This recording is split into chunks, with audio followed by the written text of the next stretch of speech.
My name is Michael Waddington, and I'm a criminal defense attorney. I have been aggressively defending military service members for over 20 years. If you or a loved one are stationed at Iwakuni, Japan, and you're suspected or accused of any crime under the UCMJ, such as an Article 120 sexual assault or sexual harassment, and your career's in jeopardy, then reach out and speak with one of our experienced military lawyers today.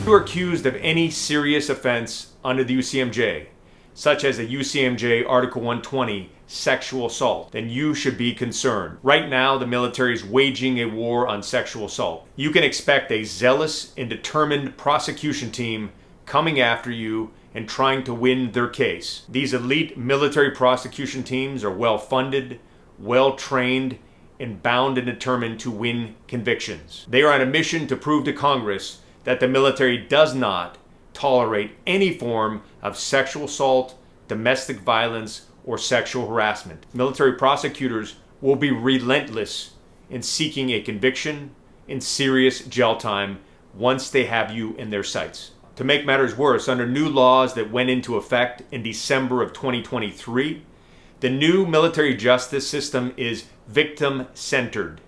What that means to you, if you're accused, is that if a person makes an allegation against you, they are believed from the start. They won't probe the credibility of a person making an allegation. They won't look for any evidence that could disprove the allegation. They're taking anyone who claims to be a victim and they're taking their word for it. That also means that people who have made false or exaggerated allegations will not be punished, even if their allegation is proven to be false.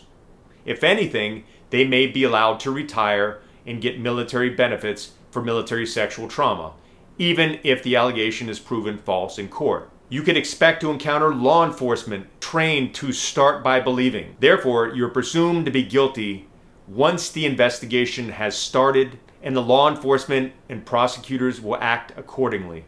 Yes, that cuts against your constitutional rights, and that cuts against what our country was founded upon and what we stand for, but that's what you can expect in the military justice system. In this new victim-centered approach, the victim, even if the victim is a lying victim, plays a key role in determining what happens to you. What could end up happening is in a case where there's no evidence, or if you're in fact innocent, the victim may still insist that you get some sort of punishment. Even if you're innocent and there is no evidence, do not be surprised that you end up at a court-martial, an administrative separation board, or receiving some sort of negative paperwork, such as a letter reprimand.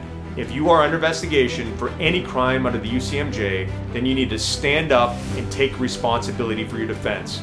Don't become another statistic. Don't play the victim. Don't sit back hoping that someone comes to the rescue or that things are going to work out. It's time to stand up, fight for your freedom, fight for your career, and fight for your reputation.